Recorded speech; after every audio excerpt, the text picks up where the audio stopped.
হরে কৃষ্ণা বন্ধুরা, যদি তোমাদের চোখের সামনে এই রিডিংটা এসে থাকে তাহলে এই মুহূর্তে ভগবান শ্রীকৃষ্ণের বার্তা তোমার জন্য কি সেটা দেখে নেব।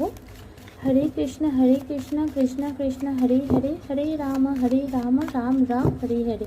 এটা কমেন্ট সেকশনে অবশ্যই লিখো যাতে এনার্জি তোমাদের সাথে রেজোনেট হয়। হরে কৃষ্ণ, রাধে কৃষ্ণ, নমো নারায়ণ। Tough time.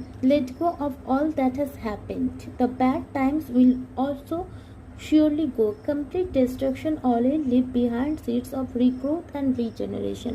তো এই রিডিংটা তাদের চোখের সামনেই আছে যারা খুব টাফ টাইমের মধ্যে দিয়ে যাচ্ছ, খুব ডিফিকাল্ট ফেজ তোমার লাভ লাইফে বা ক্যারিয়ার লাইফে বা ফ্যামিলি লাইফে তোমার রয়েছে। তো ঈশ্বর তোমায় এটাই বলছে, যেটা ঘটে গেছে সে সমস্ত জিনিস তো অলরেডি হয়ে গেছে। তো কোনো জিনিস যখন সম্পূর্ণরূপে শেষ হয়, হয়তো মনে করো তুমি কারোকে খুব ভালোবাসতে, সেই মানুষটার সাথে তোমার সেপারেশন হয়ে গেছে, তো তোমার মনে হচ্ছে কি করে আমি এগোবো। তো দেখো, কোনো জিনিস যখন শেষ হয় সেখান থেকে আবার নতুন কিছু শুরু হয়, হয়তো এই মানুষটার সাথে কিংবা অন্য কোনো মানুষের সাথে।